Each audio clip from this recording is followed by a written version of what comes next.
கிறிஸ்துக்குள் பிரியமானவர்களே, ஆண்டவர் இரட்சகர் மீட்பருமாகிய இயேசு கிறிஸ்துவின் இணையற்ற நாமத்தில் அன்பின் வாழ்த்துக்களை தெரிவித்துக் கொள்கிறேன். கர்த்தர் ரொம்ப ரொம்ப நல்லவர். அவர் நேற்றும், அவர் இன்றும், அவர் என்றும், அவர் எப்போதும் மாறாதவராக இருக்கிறார்.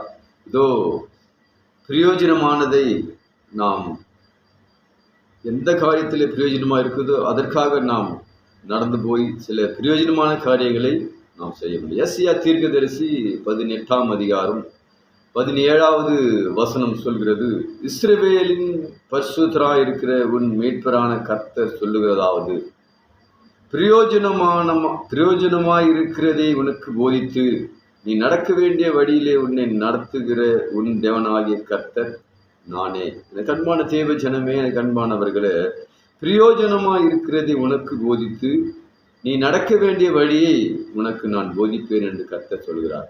அவருடைய வசனம் சொல்கிறது, வார்த்தை சொல்கிறது, தேவாதி தேவன் பரிசுத்தர் பரிசுத்தர் பரிசுத்தர், நான் பரிசுத்தர், நீங்களும் பரிசுத்தமாய் இருங்கள் என்று வேதம் சொல்கிறது. எனக்கு அன்பானவர்களே, பிரயோஜனமானாய் இருக்கிறதை உனக்கு போதித்து நீ நடக்க வேண்டிய வழியை உனக்கு காட்டுவேன் என்று கர்த்தர் சொல்கிறார். நாம் நடக்க வேண்டிய வழிகளை தேவன் இந்த பரிசுத்த வார்த்தையிலே சொல்கிறார்.